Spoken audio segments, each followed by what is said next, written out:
Donc le titre du message aujourd'hui, c'est « Jonathan, un ami selon le cœur de Dieu ». Jonathan, un ami selon le cœur de Dieu.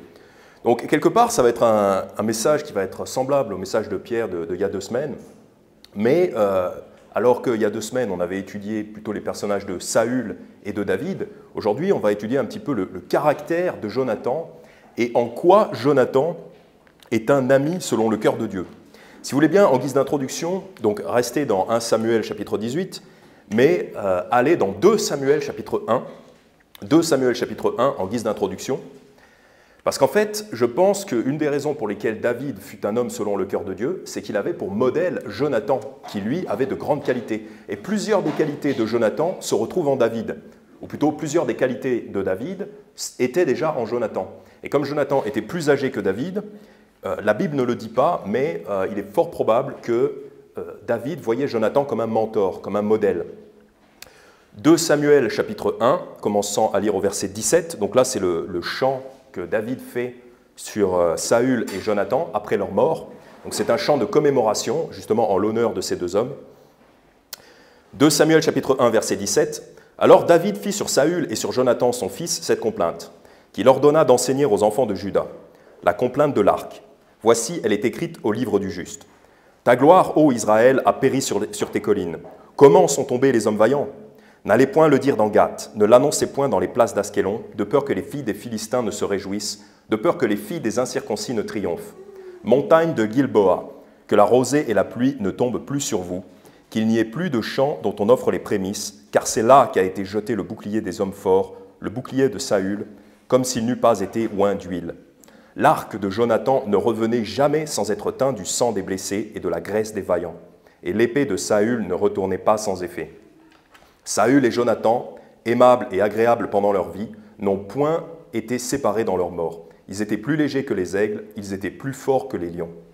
Filles d'Israël, pleurez sur Saül, qui vous revêtait d'écarlate dans les délices, qui vous faisait porter des ornements d'or sur vos habits. Comment sont tombés les hommes forts au milieu de la bataille, et comment Jonathan a-t-il été tué sur tes collines? Jonathan, mon frère, je suis affligé à cause de toi, tu faisais tout mon plaisir, ton amour pour moi était merveilleux, plus grand que celui des femmes. Comment sont tombés les vaillants? Comment se sont perdues les armes de la guerre? Donc on voit ici David fait un chant commémoratif en l'honneur de Saül et Jonathan, et il est à noter déjà, juste une petite remarque, c'est que David aime toujours Saül. David honore Saül, même bien que Saül ait été l'ennemi de David. Mais David n'était pas l'ennemi de Saül, David était l'ami de Saül. Et c'est pour ça que David garde un bon souvenir de Saül, même si ce dernier était l'ennemi de David. Mais ce que je voulais noter ici, c'est le verset 26, « Jonathan, mon frère, je suis affligé à cause de toi, tu faisais tout mon plaisir, ton amour pour moi était merveilleux, plus grand que celui des femmes. » Donc ça, c'est quelque chose qui est dans l'homme, c'est que l'homme est très attiré par les femmes, très intéressé par les femmes. Mais David utilise cette comparaison pour nous dire à quel point l'amour de Jonathan pour David était grand. Car l'amour de Jonathan pour David était plus grand, donc l'intérêt, l'envie de profiter à David, l'envie d'être bénéfique à David, l'envie de Jonathan d'être bénéfique à David, son amitié, son amour était plus grand que l'amour qu'il aurait pour les femmes, qu'il a pour les femmes. Et alors que cette chose-là est grande dans l'homme. Donc c'est pour dire à quel point l'amour de Jonathan pour David était important, était grand. Et donc nous allons voir aujourd'hui les qualités de Jonathan. Qu'est-ce qui fait que Jonathan est un ami de grande qualité, un ami selon le cœur de Dieu? Donc retournez en 1 Samuel chapitre 18. Donc la première chose qu'on voit, 1 Samuel chapitre 18, Or, verset 1, « Or, dès que David eut achevé de parler à Saül, l'âme de Jonathan fut liée à l'âme de David, et Jonathan l'aima comme son âme. » Donc le premier point qu'on voit, c'est que Jonathan est capable d'aimer David comme lui-même, comme son âme. C'est-à-dire que Jonathan n'a pas un ego trop fort, Jonathan n'a pas un amour pour lui-même si fort qu'il ne peut pas aimer David. Il est capable d'aimer David car il n'éprouve pas le besoin de se mettre lui-même en avant. Il n'éprouve pas le besoin de faire sa propre promotion. C'est pour ça qu'il est capable d'aimer David. 1 Corinthiens chapitre 13, verset 5, je vais juste vous le lire. Mais vous pouvez aller dans 1 Samuel chapitre 13, pendant que je vais vous lire 1 Corinthiens chapitre 13, verset 5. La charité, donc un synonyme de l'amour, la charité ne se comporte point incorrectement, ne cherche point son intérêt. Donc l'amour, la charité, ne cherche point son propre intérêt. Et c'était le cas de Jonathan. Jonathan ne cherchait pas son propre intérêt. Et c'était, donc c'est le premier point, c'est ce qui lui permet d'être un ami de grande qualité, c'est qu'il ne cherche pas son propre intérêt. 1 Samuel chapitre 13, versets 1 à 4, c'est quelque chose que Pierre avait déjà lu. Saül avait régné 1 an, et quand il eut régné 2 ans sur Israël, Saül se choisit 3000 hommes d'Israël. Il y en avait 2000 avec lui à Michmash et sur la montagne de Béthel, et 1000 étaient avec Jonathan à Gibéa de Benjamin. Et il renvoya le reste du peuple, chacun dans sa tente. Et Jonathan bâtit la garnison des Philistins qui étaient à Géba, et les Philistins la prirent. Et Saül fit sonner de la trompette par tout le pays en disant « Que les Hébreux écoutent ». Ainsi, tout Israël entendirent « Saül a bâti la garnison des Philistins », et même Israël est en mauvaise odeur parmi les Philistins. Et le peuple fut convoqué auprès de Saül à Gilgal. Donc Pierre avait déjà traité ce passage-là, mais pour rappel, c'est au verset 3, c'est Jonathan qui bat la garnison des Philistins, donc le mérite est acquis à Jonathan. Et au verset 4, donc Saül fait sonner de la trompette, au verset 4, ainsi tout Israël entendit dire « Saül a bâti la garnison », donc comme l'avait dit frère Pierre, Saül s'attribue le mérite de son fils Jonathan. Mais la grande qualité de Jonathan, c'est que, donc au contraire de son père Saül, Saül veut absolument faire sa propre promotion, Saül veut absolument être sur le devant de la scène, mais Jonathan, lui, reste discret et apparemment, il ne prend pas ombrage que Saül s'attire le mérite de la victoire de Jonathan. Et ça, c'est une grande qualité de Jonathan qui lui permet d'aimer David, c'est qu'il ne souhaite pas faire sa propre promotion. Et ça, c'est une qualité que nous devons développer aussi. Matthieu chapitre 6, si vous voulez regarder dans Matthieu chapitre 6, c'est vraiment une des bases de la vie chrétienne, ne pas se vanter de ses propres œuvres, ne pas faire sa propre promotion, au contraire de Saül. Et ça permet d'aimer. La charité ne cherche pas son propre intérêt. Ça, c'est une condition pour aimer. Donc vous allez dans Matthieu chapitre 6, je vais vous lire Proverbe 27, verset 2. Proverbe 27, verset 2. « Qu'un autre homme te loue et non ta propre bouche, un étranger et non tes propres lèvres. » Voilà, c'est quelque chose d'assez répugnant quand quelqu'un fait sa propre promotion. Je peux faire ça, je suis trop fort, etc. Voilà. J'ai fait ça, regardez les grandes œuvres que j'ai fait. Non. D'ailleurs, c'est quelque chose qui n'est pas bon à faire en société. Si vous êtes dans un groupe, si vous voulez qu'on vous apprécie, il ne faut pas faire ça. Parce que quelqu'un qui fait ça n'est pas apprécié dans un groupe. Quelqu'un qui est toujours en train de parler de lui-même, quelqu'un qui est toujours en train de chanter ses propres louanges, c'est très pénible, c'est absolument pas intéressant. Non, au contraire, ce qu'il faut faire, c'est, pour être dans un groupe social comme ça, c'est demander aux autres qu'est-ce qu'ils ont fait, demander aux autres quels sont leurs accomplissements, qu'est-ce qu'ils ont fait dans la semaine, qu'est-ce que vous avez fait d'intéressant dans la semaine, qu'est-ce que tu as découvert d'intéressant cette semaine, qu'est-ce que tu as appris d'intéressant, voilà. Et ensuite, éventuellement, féliciter les autres personnes pour leurs accomplissements. Mais ce proverbe, il est vraiment très clair. Qu'un autre homme te loue. Donc, ne chantons pas nos propres louanges, chacun d'entre nous. Et non ta propre bouche, un étranger et non tes propres lèvres. Et on verra que Jonathan, dans sa patience, plus tard, il aura la louange des autres hommes, parce qu'il ne sait pas louer lui-même. Mais Matthieu chapitre 6, donc ça c'est vraiment une base de la vie chrétienne, versets 1 à 6, « Prenez garde de ne pas faire vos aumônes devant les hommes, afin d'être vus par eux. Autrement, vous n'aurez aucune récompense de votre Père qui est au ciel. » Donc, ne faites pas vos aumônes devant les hommes. On peut l'appliquer aussi à toute bonne œuvre. En l'occurrence, pour Saül, c'était une œuvre militaire. Lui, Saül, il voulait être vu. Il voulait être reconnu. C'est pour ça qu'après, il tombe dans l'amertume et dans l'envie envers David, parce que David, on lui attribue 10 000 personnes, 10 000 tués, et Saül, on lui attribue que 1000. Le problème de Saül, c'est qu'il veut être reconnu, il veut qu'on chante de lui. Le Seigneur Jésus nous enseigne clairement de ne pas faire ça. Prenez garde de ne pas faire vos aumônes devant les hommes. Donc, si vous faites votre aumône devant les hommes, ce n'est pas ça le problème. Mettons que vous faites une aumône et il se trouve qu'il y a quelqu'un là qui regarde. Ce n'est pas un problème. Le problème, c'est afin d'être vu par eux. Si dans votre cœur, vous le faites pour être vu, c'est un problème. Et le problème, il est là. Autrement, vous n'aurez aucune récompense de votre Père qui est au ciel. Donc, quand vous faites des bonnes œuvres, quand vous vivez la vie chrétienne, quand vous faites des aumônes, quand vous faites du bien à quelqu'un, vous attendez une récompense de votre Père. Eh bien, si vous le faites pour être vu, pour avoir la récompense des hommes, vous n'aurez aucune récompense de la part de votre Père. C'est totalement perdu. Quand donc tu fais l'aumône, ne fais pas sonner la trompette devant toi. Que faisait Saül? Saül faisait sonner la trompette, on l'a vu exactement, c'est vraiment parallèle. Ce n'était pas pour des aumônes, c'était pour des œuvres militaires, mais c'est semblable. Ne fais pas sonner la trompette devant toi. C'est pour ça que le Nouveau Testament et l'Ancien Testament, ils enseignent exactement la même chose en fait. Il y a énormément de parallèles, de passages parallèles. Ne fais pas sonner la trompette devant toi, comme font les hypocrites dans les synagogues et dans les rues, afin qu'ils en soient glorifiés des hommes.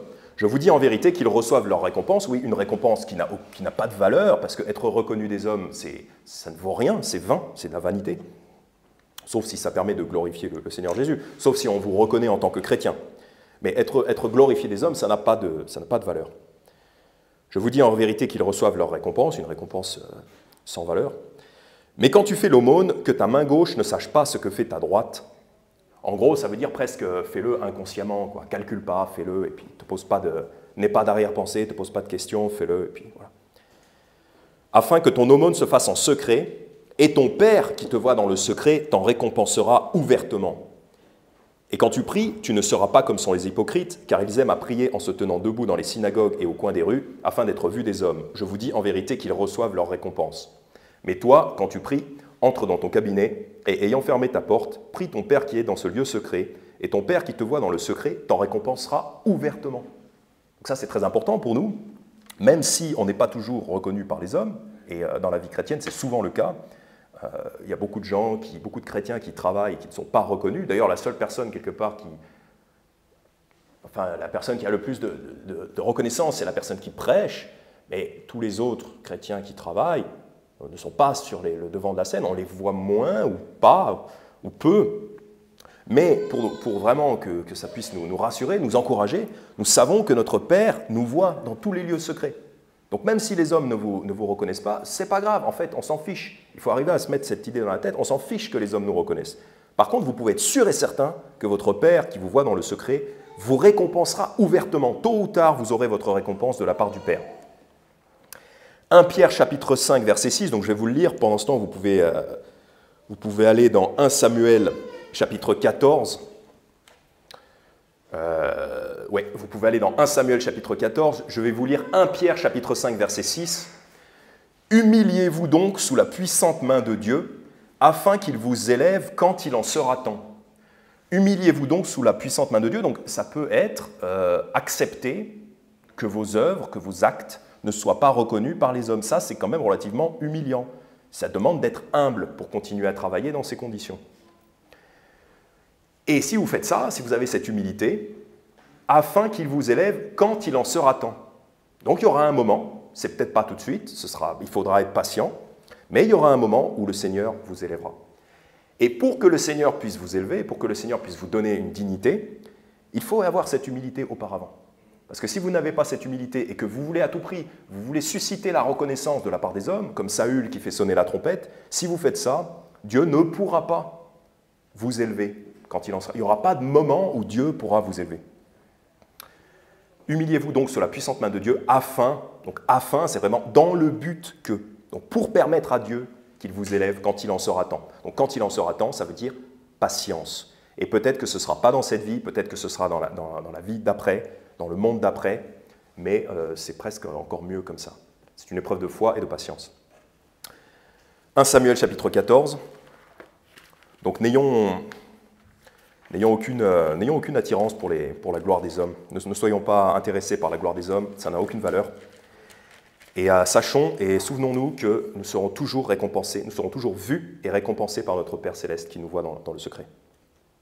Donc soyons comme Jonathan et ne soyons pas absolument attachés à faire notre propre promotion. Et ainsi nous pourrons aimer. Ainsi nous pourrons aimer parce que nous pourrons faire la promotion de quelqu'un d'autre. 1 Samuel chapitre 14, en fait on voit un petit peu la même chose qui continue ici, versets 1 à 3.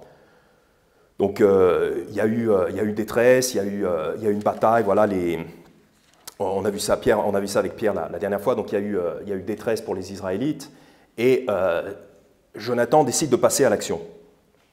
Or, il arriva un jour que Jonathan, fils de Saül, dit au jeune homme qui portait ses armes, « Viens et passons vers le poste des Philistins qui est de l'autre côté. » Mais il ne le dit point à son père. Et Saül se tenait à l'extrémité de Gibéa, sous un grenadier qui était à Migron. Et le peuple qui était avec lui formait environ 600 hommes. et Achija, fils d'Achitub, frère d'Ichabod, fils de Phiné, fils d'Éli, sacrificateur de l'Éternel à Silo, portait l'éphod. Le peuple ne savait point que Jonathan s'en fût allé. Donc Jonathan est un homme d'action, il passe à l'action, il va au combat, mais il ne va pas informer tout le monde. Il n'éprouve pas le besoin ni de sonner la trompette, ni d'informer son père, parce que son père, il aime tergiverser, son père n'est pas un homme d'action aussi efficace. Et ni son père, ni le peuple ne sait que Jonathan va à l'action, au combat. Il y va, c'est tout. Il ne fait pas sonner la trompette devant lui. Voilà. Et 1 Samuel chapitre 14, verset 45, plus tard, on voit que Jonathan est effectivement reconnu par les hommes. 1 Samuel 14, verset 45, « Mais le peuple dit à Saül », donc c'est après que en fait, Saül veut tuer Jonathan, parce que Jonathan a pris de la nourriture, alors que Saül avait fait jurer le peuple de ne pas se nourrir jusqu'à ce qu'ils aient vaincu leurs ennemis. Et donc Saül, dans sa folie, parce que Saül est complètement fou, hein, il est malade mental à ce moment-là, il est devenu fou d'envie, de l'envie, de ce péché qui ravage. Et donc Saül veut tuer son propre fils, mais le peuple dit à Saül, le peuple prend position, probablement inspiré par Jonathan d'ailleurs, mais le peuple dit à Saül, Jonathan, qui a opéré cette grande délivrance en Israël, mourrait-il? Cela ne sera point. Donc là, enfin, le peuple reconnaît que Jonathan a délivré Israël. Donc même la reconnaissance des hommes peut venir à un moment donné. Je ne dis pas que ça ne peut pas venir dans nos vies, ça peut venir, à condition de ne pas la chercher. Cela ne sera point, l'Éternel est vivant, il ne tombera pas à terre un seul des cheveux de sa tête, car c'est avec Dieu qu'il a agi en ce jour. Ainsi le peuple délivra Jonathan, et il ne mourut point. En fait, c'est rigolo parce que Saül cherche absolument la reconnaissance des hommes, la gloire des hommes, et il ne l'obtient pas. Jonathan ne la cherche pas, il n'en a pas besoin, et il l'obtient. Et c'est comme ça que ça marche avec Dieu. Et alléluia. Retournons ensemble à 1 Samuel chapitre 18. 1 Samuel chapitre 18. Donc, on a vu la première grande qualité de Jonathan qui lui permet en fait d'aimer. C'est un prérequis à l'amour, ça lui permet d'aimer. C'est qu'il ne fait pas sa propre promotion. Il n'éprouve pas le besoin de chanter ses propres louanges, de faire sa propre promotion. Sa deuxième grande qualité, c'est que Jonathan protège son ami David. Jonathan va protéger son ami David. 1 Samuel 18, verset 2. Et ce jour-là, Saül le prit et ne lui permit pas de retourner dans la maison de son père. Donc ici, bon, on ne voit pas encore que Saül veut tuer David, on ne le voit pas là dans ce verset, mais on le verra plus tard, le fait que David soit tout le temps en contact avec Saül, ça va mettre David en grand danger. Et Saül va vouloir plusieurs fois tuer David. Et la grande qualité de l'ami de David, la grande qualité de Jonathan, c'est que dans ce danger, Jonathan va vouloir protéger son ami David. Donc déjà en 1 Samuel chapitre 19, versets 1 à 7, 1 Samuel chapitre 19, versets 1 à 7, « Et Saül parla à Jonathan, son fils, et à tous ses serviteurs de faire mourir David. » Parce que là, il commence vraiment à être complètement encore plus fou. Mais Jonathan, fils de Saül, était fort affectionné à David. C'est pourquoi Jonathan le fit savoir à David et lui dit, donc la première chose qu'on voit ici, c'est que Jonathan avertit son ami. Et ça, c'est une chose que nous devons faire aussi quand nous voyons nos amis en danger. Et puis en général, dans notre contexte, ce sera le danger du péché, le danger de la chute, le danger de prendre des mauvaises habitudes, le danger d'avoir des mauvaises fréquentations, le danger de se refroidir, de n'avoir plus la foi, de quitter l'Église. La première chose que Jonathan fait, c'est d'avertir son ami. Jonathan le fit savoir à David, avertissez vos amis. Si vous n'avertissez pas vos amis du danger, ou même n'importe qui, vous êtes responsable, vous êtes coupable de ce qui va leur arriver. Ne pas avertir quelqu'un, hein, c'est la non-assistance à personne en danger. Si quelqu'un est en danger, il faut l'avertir. C'est comme ça qu'on est un ami. C'est pourquoi Jonathan le fit savoir à David et lui dit, « Saül, mon père, cherche à te faire mourir. Maintenant donc, tiens-toi sur tes gardes, je te prie. Dès le matin, et demeure à l'écart et cache-toi. Et moi, je sortirai et me tiendrai auprès de mon père dans le champ où tu seras. Car je parlerai de toi à mon père, et je verrai ce qu'il en sera. Je te le ferai savoir. » Jonathan parla donc favorablement de David à Saül, son père, et lui dit « Que le roi ne pêche point contre son serviteur David, car il n'a point péché contre toi, et même ce qu'il a fait t'est fort avantageux. Il a exposé sa vie et a frappé le Philistin, donc il lui rappelle Goliath, quand même, c'est pas rien. Et l'Éternel a opéré une grande délivrance pour tout Israël. Tu l'as vu et tu t'en es réjoui. Pourquoi donc pécherais-tu contre le sang innocent en faisant mourir David sans cause? Et Saül prêta l'oreille à la voix de Jonathan, et Saül jura, disant, l'Éternel est vivant, il ne mourra pas. Et en fait, alors Jonathan appela David et lui raconta toutes ces choses, et Jonathan amena David à Saül, et il fut à son service comme auparavant. Donc en fait ici, bon, on voit quand même une fois où apparemment Saül semble se réconcilier avec David. Et c'est grâce à la médiation de Jonathan. Donc bon, évidemment, plus tard, on verra que Saül redevient l'ennemi de David, essaye à nouveau de le tuer. Mais pour un temps, comme on le voit au verset 7, pour un temps, David peut revenir avec Saül grâce à l'intercession de Jonathan. Et ça, c'est quelque chose qu'on peut faire aussi. Donc, quand on voit que nos amis sont en danger, on les avertit, déjà, un. Et deuxièmement, comment on peut secourir nos amis? Eh bien, c'est en avertissant, si quelqu'un fait du mal à un ami, vous avertissez cette personne. Par exemple, si la personne A fait du mal à la personne B, eh bien, vous avertissez la personne A et vous lui dites, si vous êtes au courant, hein, il ne s'agit pas de se mêler de ce qui ne vous regarde pas, mais si vous êtes au courant que la personne A est en train d'offenser la personne B ou est en train de faire du mal à la personne B, eh bien, il faut aller vers la personne A et lui dire, écoute, ça ne va pas ce que tu fais, il faut arrêter. Il faut faire l'intercession comme ça. Et peut-être que la personne A va changer d'attitude et arrêter de faire du mal à la personne B, votre ami. C'est un petit peu le principe de Matthieu 18. Donc si vous voulez regarder Matthieu 18, c'est ce qu'il faut faire. Alors normalement, Matthieu 18, c'est quand il y a deux personnes qui sont fâchées, enfin, il y a quelqu'un qui a fait du mal à quelqu'un d'autre, la personne qui a subi va venir vers la personne qui l'a offensé pour lui dire, voilà ce que tu m'as fait. Et normalement, les deux personnes doivent se réconcilier entre elles. Mais parfois, la réconciliation ne se produit pas juste entre ces deux personnes. Donc Matthieu 18, verset 15. « De plus, si ton frère a péché contre toi, va et dis-lui sa faute entre toi et lui seul. S'il t'écoute, tu as gagné ton frère. » Donc là, ça aurait pu être, David aurait pu venir vers Saül et lui dire, écoute, pourquoi tu me persécutes? Qu'est-ce que je t'ai fait? Arrête. Et si Saül avait eu bon cœur, il aurait dit, ok, je reconnais mes torts, j'arrête de te persécuter. Mais des fois, ça ne suffit pas. Et pour nous, c'est pareil, des fois, ça ne suffit pas. Alors, verset 16, « Mais s'il ne t'écoute pas, comme Saül n'aurait pas écouté David, mais s'il ne t'écoute pas, prends avec toi encore une ou deux personnes, afin que par la bouche de 2 ou de 3 témoins, toute parole soit établie. » Donc, en fait, Jonathan, là, dans l'histoire, agit selon ce témoin qui va venir vers Saül, la personne qui fait du mal, pour lui faire entendre raison. C'est ça, lui faire entendre raison. Et des fois, voilà, ça prend il faut être vraiment un ami, comme ça, un bon ami, pour pouvoir aller vers une personne et lui dire « Tu fais du mal à un tel, arrête ». Et au verset 15, il est dit « Dis-lui sa faute entre toi et lui seul. S'il t'écoute, tu as gagné ton frère. » C'est très important, tu as gagné ton frère. Pourquoi tu as gagné ton frère?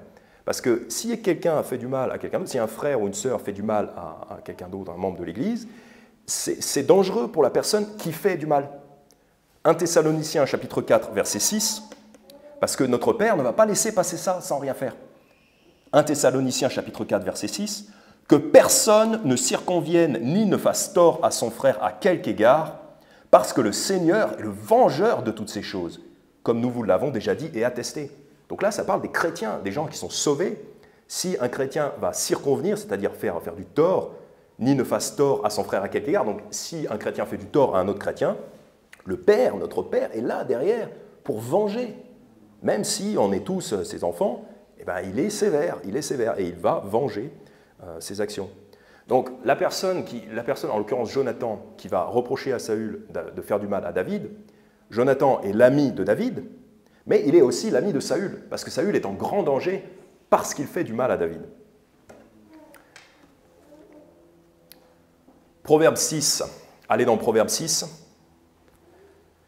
Et pendant ce temps, je vais vous lire 1 Jean chapitre 3, verset 16. 1 Jean chapitre 3, verset 16, pendant que vous allez dans Proverbe 6. « Par ceci, nous percevons l'amour de Dieu, en ce qu'il a donné sa vie pour nous, et nous devons donner nos vies pour les frères. » Nous devons donner nos vies pour les frères, puisque Dieu a donné sa vie pour nous, en la personne de Jésus.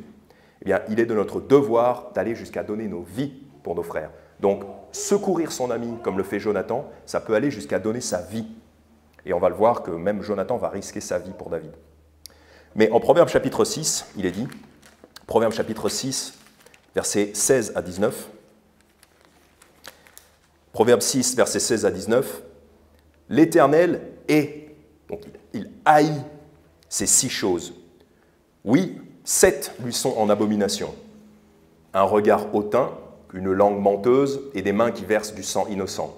Un cœur qui machine de mauvais desseins, des pieds qui se hâtent pour courir au mal. Un faux témoin qui prononce des mensonges et celui qui sème de la discorde parmi les frères. Celui qui sème de la discorde parmi les frères. Donc si quelqu'un, par exemple, va semer des petites graines de mésentente entre un frère et une sœur, ou entre des frères, ou entre des sœurs, eh bien, Dieu déteste ça. Par exemple, si vous dites une fausse accusation, vous dites, est-ce qu'un tel t'aurait pas dit ça, t'as pas entendu que... C'est pervers, je ne sais pas comment ça se passe, c'est pervers, je ne sais pas faire, je ne sais pas imaginer ça. Mais il y a des gens qui sèment la discorde parmi les frères. Il faut quand même en être conscient. Il y a des gens qui sèment la discorde entre les frères, entre les sœurs, Et Dieu déteste ça. Parce que le Seigneur Jésus veut qu'on ait l'unité dans l'Église. Donc au contraire, si vous êtes Jonathan et que vous aidez à la réconciliation entre les frères, donc Saül et David étaient son frère, si vous êtes Jonathan et que vous aidez à la réconciliation, c'est extrêmement, extrêmement bénéfique. Vous annulez quelque chose que Dieu déteste. Donc ça lui plaît énormément quand quelqu'un fait ça. Parce que Dieu déteste la discorde dans l'Église. Et donc, comme je l'ai mentionné un peu plus tôt, ça peut aller, donc secourir son ami peut aller jusqu'à risquer sa vie. Et on voit que Jonathan le fait en 1 Samuel chapitre 20. 1 Samuel chapitre 20, versets 32 et 33, donc c'est un petit peu après. En fait, c'est le même scénario. Saül recommence à être l'ennemi de David, Saül recommence à vouloir tuer David, et Jonathan est obligé de faire la même intercession. 1 Samuel chapitre 20, versets 32 et 33. Et Jonathan répondit à Saül, son père, et lui dit « Pourquoi le ferait-on mourir? Qu'a-t-il fait » Donc c'est encore une fois, Saül recommence à vouloir tuer David. C'est plus loin dans l'histoire, c'est dans le futur. C'est après ce qu'on vient de voir. Mais Saül brandit sa lance contre lui pour le frapper. Alors Jonathan connut que son père avait résolu de faire mourir David. Là, c'est presque rigolo, parce que c'est enfin maintenant qu'il a enfin compris que Saül a envie de faire mourir David. C'est quand même Saül prend sa lance pour tuer Jonathan, quoi. Il fallait vraiment ça pour que Jonathan comprenne finalement que Saül voulait tuer David. Donc là, on voit qu'il va jusqu'à risquer sa propre vie pour faire intercession, pour essayer de réconcilier Saül et David. Mais là, à ce moment-là, ça ne marche plus. Ça marche plus. 1 Samuel chapitre 18. Donc jusqu'à présent, on a vu quelles sont les qualités de Jonathan, les qualités d'amitié de Jonathan. Premièrement, qu'est-ce qui lui permet d'être un bon ami? C'est d'être un ami excellent. C'est qu'il ne cherche pas sa propre promotion. Deuxièmement, Jonathan est prêt à protéger son ami David. Jonathan est même prêt à risquer sa vie pour son ami David. Et même Jonathan va faire intercession, va essayer de réconcilier son ami avec son autre ami qui est Saül. Parce que Jonathan est aussi l'ami de Saül. Saül est l'ennemi de tout le monde. Mais Saül a beaucoup d'amis. C'est ça qui est rigolo. Saül a beaucoup de bons amis. Enfin, il en a 2, ce qui est beaucoup. Saül a 2 bons amis, Jonathan et David. C'est incroyable. Saül est un homme béni. Il a 2 amis extraordinaires. Mais lui, il est leur ennemi. C'est quand même à se taper la tête sur les murs, quoi. Troisième qualité de Jonathan, 1 Samuel chapitre 18, verset 3. Alors Jonathan fit alliance avec David parce qu'il l'aimait comme son âme. Donc puisque Jonathan est un ami excellent envers David, Jonathan fait alliance avec David, c'est-à-dire qu'il s'engage, il prend une décision ferme de lier son destin avec David. Eh bien ça, c'est une des qualités de Jonathan qu'il nous faut imiter aussi, c'est cette loyauté, cet engagement, cette façon qu'il faut que nous ayons de nous lier, donc en l'occurrence au Seigneur Jésus, puisque David représente Jésus. C'est une vertu, la vertu de prendre cette décision. Voilà, on ne vient pas à l'église pendant un temps, et puis dans 2-3 ans, quand on préférera faire autre chose, on ira faire quelque chose d'autre. Voilà. On ne fait pas de l'évangélisation pendant une durée d'un certain nombre d'années, et puis au bout d'un moment, bon, on arrête parce qu'on passe à autre chose dans sa vie. Non. On s'engage, on fait alliance avec le Seigneur Jésus, on prend une décision ferme et on se dit, dans ma vie, je serai un chrétien. Ma vie, ce sera d'être chrétien. Ma vie, ce sera d'évangéliser. Je fais cette alliance, je prends cet engagement.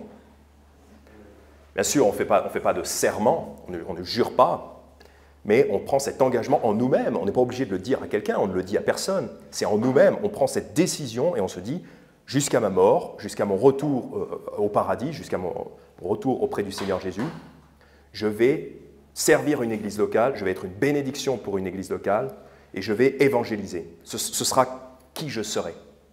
Je vais m'attacher au Seigneur Jésus. Une bonne fois pour toutes, je prends cette décision et je ne reviens pas sur cette décision. C'est ça le sens de l'alliance que Jonathan fait avec David. Il se lie à David. D'ailleurs, alliance, il y a peut-être, étymologiquement, peut-être qu'il y a cette notion de se lier à quelqu'un. Luc chapitre 9, versets 61 et 62. « Et un autre lui dit, « Seigneur, je te suivrai, mais permets-moi premièrement de prendre congé de ceux qui sont chez moi dans ma maison. » Et Jésus lui répondit, « Aucun homme ayant mis la main à la charrue et regardant derrière lui n'est qualifié pour le royaume de Dieu. » J'adore cette phrase du Seigneur Jésus parce que c'est très très fort. Voilà, il nous dit, voilà, tu mets ta main à la charrue, c'est-à-dire tu as décidé d'aller travailler avec Jésus, d'aller labourer le champ du monde, d'aller sauver des gens, de devenir chrétien, de travailler auprès de Jésus. Eh bien, il ne faut pas regarder en arrière, il faut se concentrer et avancer avec cette charrue. Voilà, il ne faut pas reconsidérer sa décision. Il faut vraiment s'attacher à cette... D'ailleurs, le mieux qu'il y a à faire, c'est de s'attacher à la charrue, de se mettre un joug, littéralement comme les bœufs, on leur met un joug, c'est-à-dire c'est une grosse pièce de bois qui leur permet de tirer la charrue, une grosse pièce de bois qui est autour de leur cou, qui leur permet de tirer la charrue comme ça. Ils ne peuvent pas se défaire de cette pièce. Eh bien, nous, on peut faire la même chose. On peut s'imposer à nous-mêmes un joug, on peut se dire, ok, je prends ça sur mon cou, et j'y vais, quoi. Je ne me permets pas d'enlever le joug. Et je vais labourer ce champ, je ne regarderai pas en arrière, je ne perdrai pas ma concentration. Pourquoi? Parce que j'ai fait alliance avec le Seigneur Jésus.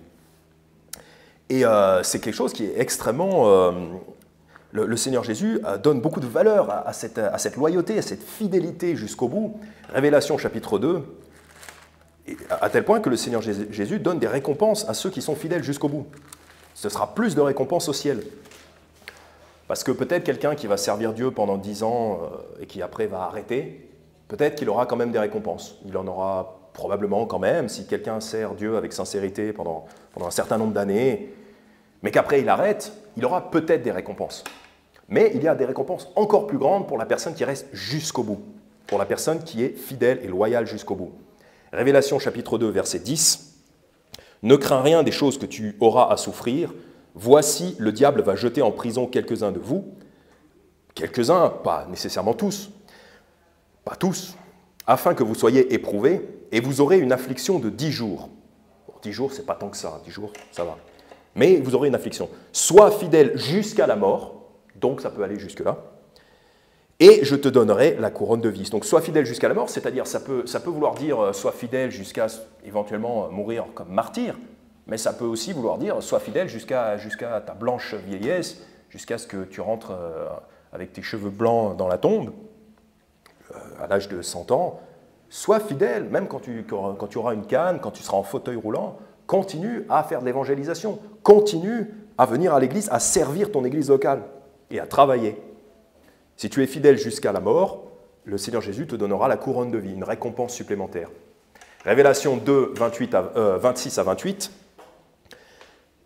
Car à celui qui aura vaincu, donc vaincre, ça veut dire croire au Seigneur Jésus-Christ.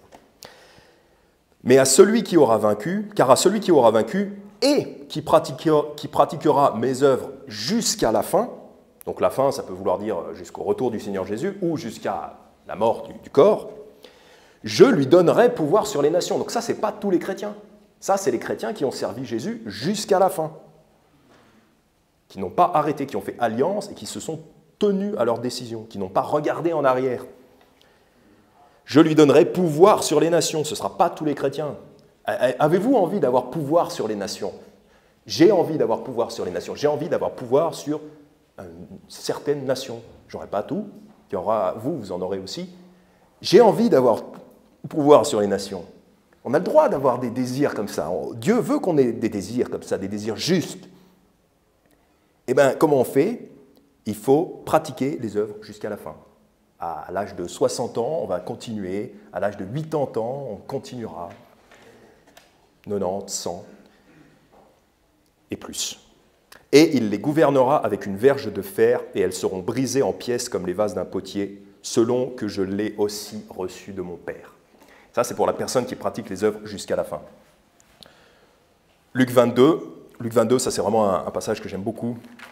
Luc 22, 24 à 30, pour vous montrer à quel point le Seigneur Jésus donne vraiment de l'importance, de la valeur à cette fidélité, au fait de suivre Jésus, le fait de se lier à lui.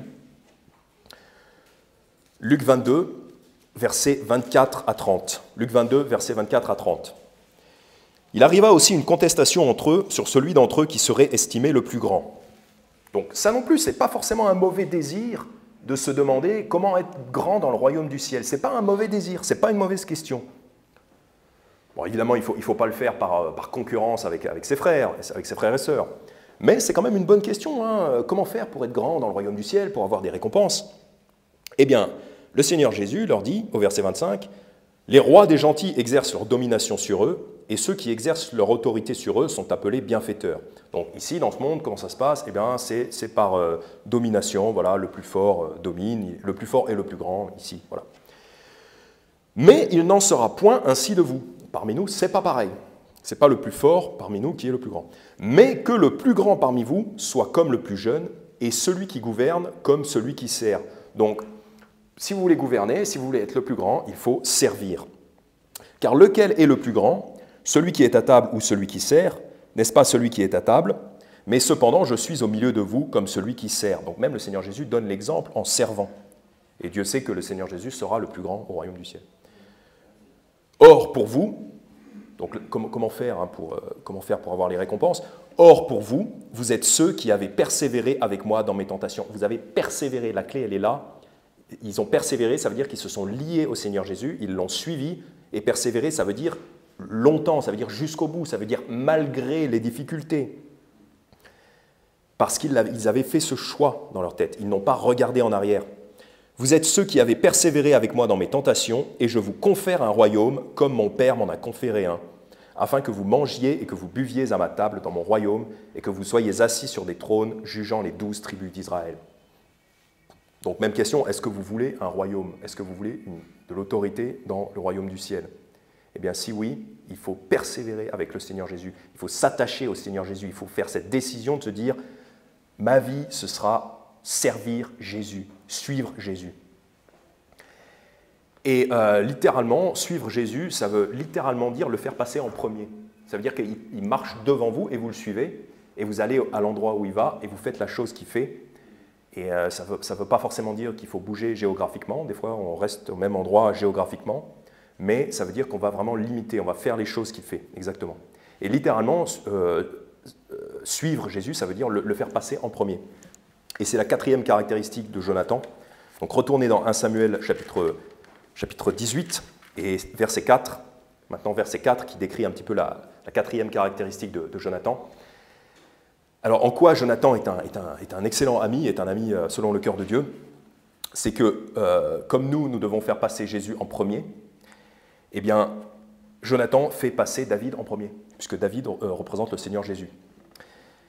1 Samuel 18, verset 4, « Et Jonathan se dépouilla du manteau qu'il portait et le donna à David, avec ses habits, et jusqu'à son épée, son arc et sa ceinture. » Donc ça, qu'est-ce que ça représente? D'abord, son épée, son arc et sa ceinture, son épée, son arc. 2 Samuel chapitre 1, donc ça on l'a déjà vu tout à l'heure, mais on va le revoir. L'arc, surtout l'arc de Jonathan, qu'est-ce que ça représente? 2 Samuel chapitre 1, verset 22, c'est dans la complainte, dans la chanson de David en l'honneur de Jonathan et de Saül. L'arc de Jonathan ne revenait jamais sans être teint du sang des blessés et de la graisse des vaillants, et l'épée de Saül ne retournait pas sans effet. Donc en fait, l'arc de Jonathan représente la renommée de Jonathan. C'est ce qui lui permettait d'accomplir des exploits, c'est ce qui lui permettait de faire des grandes œuvres. Et donc, qu'est-ce que fait Jonathan quand il donne son arc à David? Parce que c'est très important pour Jonathan, l'arc. L'arc de Jonathan, c'est ce qui lui donne toute sa force, c'est ce qui lui permet de faire toutes ces belles œuvres, toutes ces grandes œuvres. Alors qu'est-ce que fait Jonathan quand il donne son arc à David? Eh bien, Jonathan donne à David les moyens de faire des œuvres encore plus grandes, de faire les mêmes choses et d'obtenir la même renommée et des œuvres encore plus grandes. Et pour nous, la leçon qu'on a à recevoir de Jonathan ici, c'est que nous devons donner, si nous voulons être des amis excellents, nous devons donner à nos amis les moyens de progresser. Pas juste dire voilà, je t'aime, je suis ton ami. Non, fournissez-leur les moyens concrets de faire des grandes œuvres et de vous dépasser, d'aller plus loin. Ne retenez pas la connaissance, par exemple. Certaines personnes aiment retenir la connaissance parce qu'ils pensent que ça leur donne un statut plus élevé. J'ai certaines connaissances et je vais les donner vraiment au compte-gouttes pour garder un espèce de contrôle sur les gens parce que je sais que quand les gens auront besoin de quelque chose, ils viendront vers moi, donc je vais en dire le moins possible. Voilà. Non, si vous avez de la connaissance à donner, il faut la donner. Pareil, les outils, si vous voulez, des fois il faut même donner des outils. Pour moi, c'est très concret hein, parce que j'ai des hommes avec moi au travail et j'ai déjà entendu ça. Il y en a certains qui se sont déjà plaints, qui ont dit que y a certains chefs qui disent rien, ils leur font faire les tâches les plus basiques, les tâches les plus simples, et ils ne leur expliquent pas comment faire. Ils leur disent par exemple, tiens, tu prends ça, tu l'emmènes là, tu vises ça là, mais ils ne leur expliquent pas le pourquoi, le comment, ils ne leur enseignent pas à se servir des outils, etc. Ils ne leur enseignent pas comment on fait une installation photovoltaïque. Non, ils se contentent de leur donner des ordres les plus simples. Et j'ai écouté des collègues, des subordonnés, qui m'ont dit que ça les fatigue, parce qu'ils ont l'impression de ne pas progresser. Et oui, ils ne peuvent pas progresser. Et au contraire, et là notamment ça m'est arrivé avec un collègue qu'on va appeler David, on ne va pas dire son nom, on va l'appeler David. J'étais avec David et je lui ai dit, littéralement, je lui ai donné un outil, littéralement, je lui ai dit, tiens, tu prends cet outil, tu prends ces outils-là, et tu fais ça. Et tu m'appelleras quand tu auras terminé. Et il l'a fait, il l'a très bien fait. Et plus tard, j'ai appris par un autre collègue, hey, tu sais pas quoi, l'autre jour, David m'a dit que tu lui avais laissé faire ça tout seul et tout, il était trop content, il rigolait en me disant ça, il souriait en disant ça, il était trop content parce que tu lui as laissé faire ça. Et ça m'a fait du bien, parce que j'ai donné les moyens à ce collègue de faire les choses par lui-même et ça lui a permis de progresser. Un homme à qui on ne donne pas les moyens de progresser, un homme à qui qu'on retient comme ça, ben ça le frustre, c'est très frustrant. Quand vous retenez quelqu'un, c'est très frustrant pour la personne. Non, au contraire, donnez aux gens les moyens d'agir. Bon, ça, pour moi, j'ai vu surtout ça au travail. C'est vraiment important de donner aux collègues les moyens de progresser, les moyens d'agir. Voilà. Confiez-leur des outils, confiez-leur des tâches, donnez-leur la confiance. Voilà. Et donnez-leur aussi de la connaissance. Expliquez-leur pourquoi vous faites ça pour aligner, pourquoi vous prenez telle mesure, comment on fait pour faire l'alignement comme ça, etc. Expliquez-leur comment, pourquoi. Et ça permet de faire progresser les hommes comme ça. Voilà, peut-être aussi, ça vous verrez plutôt vous, mais peut-être un époux envers sa femme. Donnez aussi à vos épouses les moyens de faire les choses que vous attendez d'elles.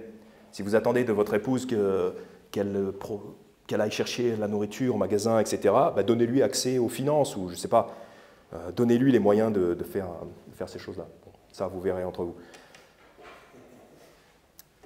Voilà. 1 Pierre chapitre 4, verset 10. 1 Pierre chapitre 4, verset 10. On va y aller.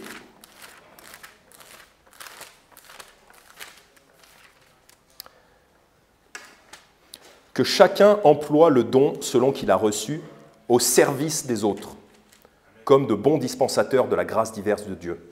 Donc le don que vous avez reçu, les choses que vous avez reçues, employez-les au service des autres. L'idée, ce n'est pas de tout garder pour soi comme quelque chose de stérile. Non, l'idée, c'est de donner pour que les autres puissent monter, que les autres puissent progresser. Et le contraire de ça, c'est 1 Samuel chapitre 13. Bon, on l'a vu avec Pierre, mais à ce moment-là, on ne va pas y aller, mais les Philistins avaient retiré toutes les armes du pays d'Israël. Je ne sais pas si vous vous souvenez, ils avaient retiré toutes les armes. Parce que les Philistins ne voulaient pas que les Israélites puissent avoir cette indépendance. Ils ne voulaient pas que les Israélites puissent avoir cette force, puissent se débrouiller par eux-mêmes, se défendre, se débrouiller par eux-mêmes. Nous, on doit faire le contraire de ça. On doit donner des armes à quelqu'un. Ici, dans l'Église, on doit donner des armes aux gens, des armes spirituelles, pour qu'ils puissent se défendre des pièges du diable, pour qu'ils puissent se défendre des attaques du diable, et aussi dans vos vies, donnez des armes aux gens desquels vous avez la responsabilité. Donnez-leur les moyens d'agir. Donnez-leur les moyens d'agir, tant par la connaissance que par la sagesse, que par les outils même matériels. C'est aussi quelque chose que mes parents ont beaucoup fait pour moi, ça me donnait les moyens de pouvoir me débrouiller tout seul. Et autrement, donc 1 Samuel 18, donc qu'est-ce qu'il y a d'autre? Jonathan, il donne à David son arc, donc c'est ça le plus significatif, son épée aussi, c'est un petit peu la même chose, sa ceinture, bon, voilà. Et Jonathan se dépouilla du manteau. Il lui donne aussi son manteau. Et alors, que représente le manteau? Rapidement, je vais vous faire rapidement un petit passage dans la Bible. Le manteau représente la royauté dans la Bible, ou l'autorité de quelqu'un, le ministère royal ou l'autorité de quelqu'un. On va rapidement passer sur plusieurs passages. 1 Samuel 15, pour voir en quoi c'est significatif que Jonathan donne son manteau à David. Que représente le manteau? 1 Samuel 15, versets 26 à 28. Et Samuel dit à Saül, « Je ne retournerai point avec toi, car tu as rejeté la parole de l'Éternel, et l'Éternel t'a rejeté pour n'être plus roi d'Israël. » Et comme Samuel se tournait pour s'en aller, Saül saisit le pan de son manteau, qui se déchira. Alors Samuel lui dit, « L'Éternel a aujourd'hui déchiré le royaume d'Israël de dessus toi, et il l'a donné à ton prochain, qui est meilleur que toi. » Donc le manteau se déchire, le royaume se déchire. Le manteau représente le royaume, représente la royauté. 1 Roi, chapitre 11, versets 29 à 32. Donc, autre contexte, c'est la succession entre Salomon et Jéroboam. 1 Roi, chapitre 11, versets 29 à 32. Or, il arriva dans ce temps-là que Jéroboam sortit de Jérusalem. Et le prophète Achija, le Silonite, vêtu d'un manteau neuf, le rencontra dans le chemin, et ils étaient eux deux tout seuls dans les champs. Alors Achija prit le manteau neuf qu'il avait sur lui et le déchira en 12 morceaux. Et il dit à Jéroboam, « Prends pour toi 10 morceaux, car ainsi a dit l'Éternel, le Dieu d'Israël, voici, je vais déchirer le royaume d'entre les mains de Salomon, et je te donnerai 10 tribus. » Donc, même chose, le manteau ici, le manteau du prophète, représente le royaume d'Israël. Et encore un autre passage, 2 Rois, chapitre 2, versets 11 à 15, où cette fois le royaume représente le ministère d'un prophète, donc l'autorité d'un prophète, donc de Dieu. 2 Rois, chapitre 2, versets 11 à 15. Et comme ils continuent, donc là c'est la passation entre Élie et Élisée. Et comme ils continuaient leur chemin et s'entretenaient en marchant, voici un char de feu et des chevaux de feu les séparèrent l'un de l'autre. Et Élie monta au ciel dans un tourbillon. Et Élisée, le regardant, criait, mon père, char d'Israël et sa cavalerie. » Et il ne le vit plus, et saisissant ses vêtements, il les déchira en 2 pièces. Puis il releva le manteau qu'Élie avait laissé tomber de dessus lui. Donc Élie s'en va au ciel, il laisse tomber son manteau, il laisse tomber son ministère. Littéralement, il laisse son ministère, il passe le relais du ministère. Il prit le manteau qu'Élie avait laissé tomber de dessus lui, et il en frappa les eaux et dit, « Où est l'Éternel, le Dieu d'Élie » Lui aussi, il frappa les eaux, qui se partagèrent çà et là, et Élisée passa. Quand les fils des prophètes qui étaient à Jéricho vis-à-vis l'eurent vu, ils dirent, « L'esprit d'Élie repose maintenant sur Élisée. » Donc ils reconnaissent effectivement qu'il y a eu passation d'autorité entre Élie et Élisée. Donc le manteau représente l'autorité royale ou l'autorité du prophète, c'est-à-dire de Dieu. Dans les deux cas, c'est l'autorité de Dieu. Donc, en 1 Samuel chapitre 18, quand Jonathan donne son manteau à David, symboliquement, il lui remet la royauté. Il dit, ok, effectivement, comme avait dit Samuel d'ailleurs en 1 Samuel chapitre 15, verset 28, « L'Éternel a aujourd'hui déchiré le royaume d'Israël de dessus toi, et il l'a donné à ton prochain qui est meilleur que toi. » Comme Samuel l'avait dit, Jonathan dit, ok, c'était mon père le roi, ça aurait été moi, Dieu en a décidé autrement, je l'accepte. Et ça, c'est une qualité qui est extrêmement importante dans la vie chrétienne, c'est cette capacité de renoncer à un certain honneur qu'on aurait eu quand Dieu a décidé que cet honneur n'était plus pour nous. Si par exemple vous êtes dans un poste, que ce soit à l'église, et que le pasteur décide de vous démettre de ce poste pour une raison ou pour une autre, eh bien, il faut l'accepter. Il faut dire, oui, je l'accepte, je me défais de mon manteau, je passe le manteau à quelqu'un qui est meilleur que moi. Si quelqu'un a été estimé meilleur que moi, et c'est humiliant, ça demande de l'humilité, mais si quelqu'un a été estimé meilleur que moi, il faut dire, ok, alors c'est pour le mieux, c'est pour le royaume de Dieu, c'est pour le mieux. Et Jonathan a vraiment cette qualité d'humilité extraordinaire qui dit, oui, ok, je te donne mon manteau, je te donne la royauté, pas de problème. C'est ce que Saül aurait dû faire. Saül aurait dû faire ça dès le début. Dès que Dieu avait dit à Saül qu'il ne serait plus roi, il aurait dû dire, ok, j'enlève mon manteau, je le mets sur David, et comme ça, on est bien. La passation se fait sans problème. Saül ne le fait pas, malheureusement. Mais Jonathan le fait. Il faut accepter, il faut souffrir cette humiliation relative, voilà, d'être en quelque sorte de descendre en grade quelque part, voilà, si c'est le cas. C'est le cas pour Jonathan, il descend en grade puisqu'il allait devenir roi, il ne sera plus roi. Et la chair va ruer contre ça. 1 Samuel chapitre 20, versets 30 à 33, la chair va vouloir absolument garder cet honneur, cette dignité, par orgueil.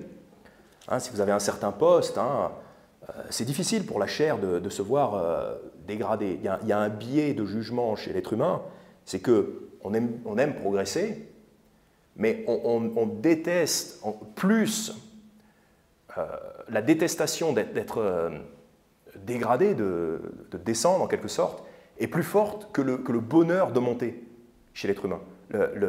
Voilà,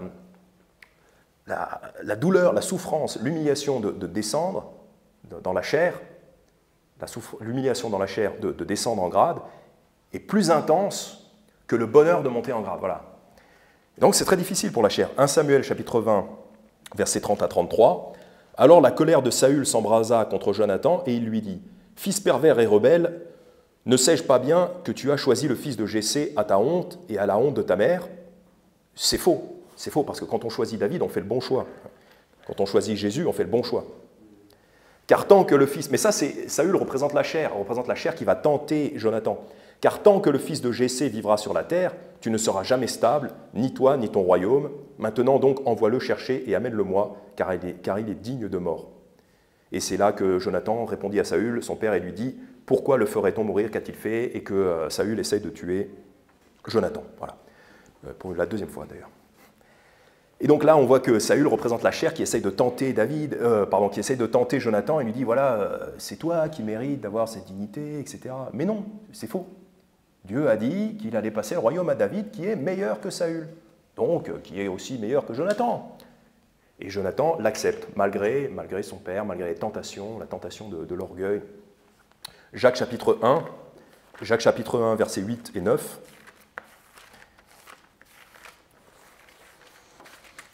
Jacques chapitre 1, versets 8 et 9, versets 9 et 10, pardon. « Que le frère d'humble condition se glorifie dans son élévation. » Donc, quand vous avez une promotion, réjouissez-vous.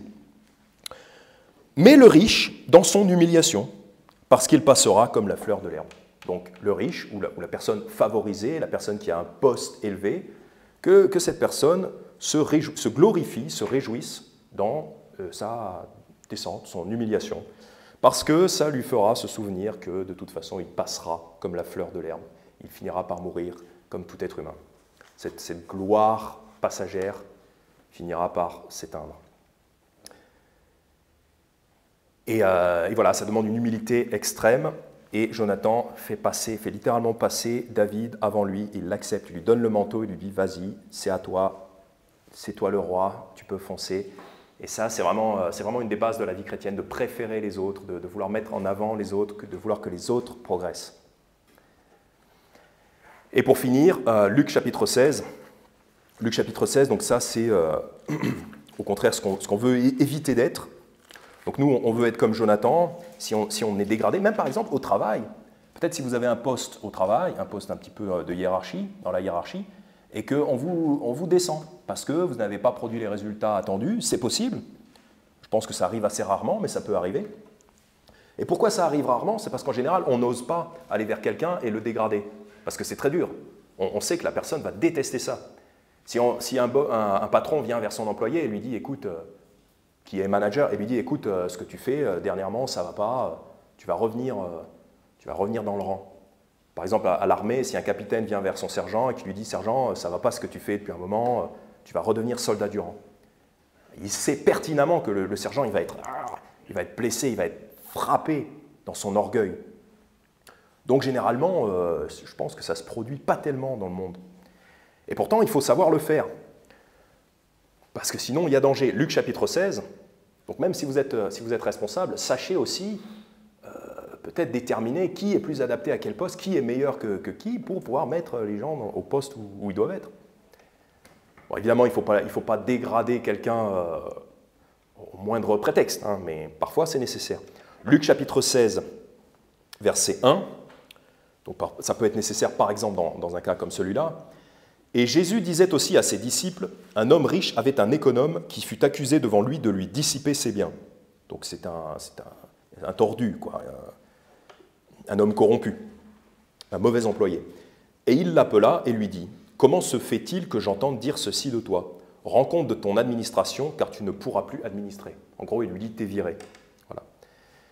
Et quelque part, ça demande une certaine force. Hein. Et si vous êtes responsable, il faut savoir faire ça. Il faut savoir dire à quelqu'un, t'es viré. C'est important quand on est responsable. Parce que si vous laissez traîner les gens comme ça, là, en l'occurrence, s'il l'avait laissé dans l'entreprise, eh ben, le maître, il aurait fini ruiné.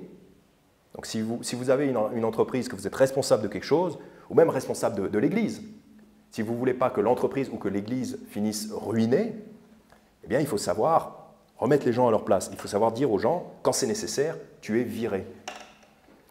Alors cet économe se dit en lui-même, que ferai-je? Car mon Seigneur m'ôte l'administration de son bien, je ne pourrai creuser, j'aurai honte de mendier. Je ne pourrai creuser, pauvre chéri. Pourquoi il ne peut pas creuser? Tout le monde peut creuser. Tu te mets un petit peu comme ça au travail, tu sors un petit peu ta force et tu creuses. On peut creuser, mais lui, il ne veut pas creuser. Et on ne veut surtout pas être comme celui-là. Voilà. Si on est dégradé quelque part, si on perd une promotion, qu'on descend dans la hiérarchie, eh bien, il faut être capable de se dire, ok, je vais creuser. Ok, tant pis, je vais creuser. Je retourne à la terre, je retourne dans le rang. Voilà. Et c'est vraiment une très très grande qualité de Jonathan, cette capacité à être suffisamment humble pour accepter de passer au second plan. Et voilà, donc on va conclure. Donc, quelles sont les qualités de Jonathan? Les qualités d'ami de Jonathan, qualités qu'on veut avoir nous aussi. Jonathan peut aimer, car il ne cherche pas à faire sa propre promotion. Jonathan protège son ami David, même au péril de sa vie. Et Jonathan aussi fait tout pour réconcilier David et Saül. Jonathan fait alliance avec David, donc Jonathan se lie à David, s'attache à David. Jonathan est loyal et fait un réel engagement envers David. Et Jonathan est suffisamment humble pour donner à David ses armes, c'est-à-dire les moyens de faire encore plus. Jonathan donne à David les moyens de faire encore plus. Et son manteau, c'est-à-dire Jonathan accepte de donner à David le royaume sans s'opposer à lui. Donc la succession est plus fluide et sans guerre et sans inimitié. Prions. Merci Père Céleste pour ta parole, merci pour cette sagesse que tu nous montres en Jonathan. Père, nous te prions de nous aider à être plus comme Jonathan et à retenir ces choses dans nos esprits pour que nous puissions être des amis excellents et que nous puissions être des hommes et des femmes selon ton cœur. Père, bénis le reste de cette journée, notre semaine, et toutes ces choses au nom de ton Fils Jésus. Amen.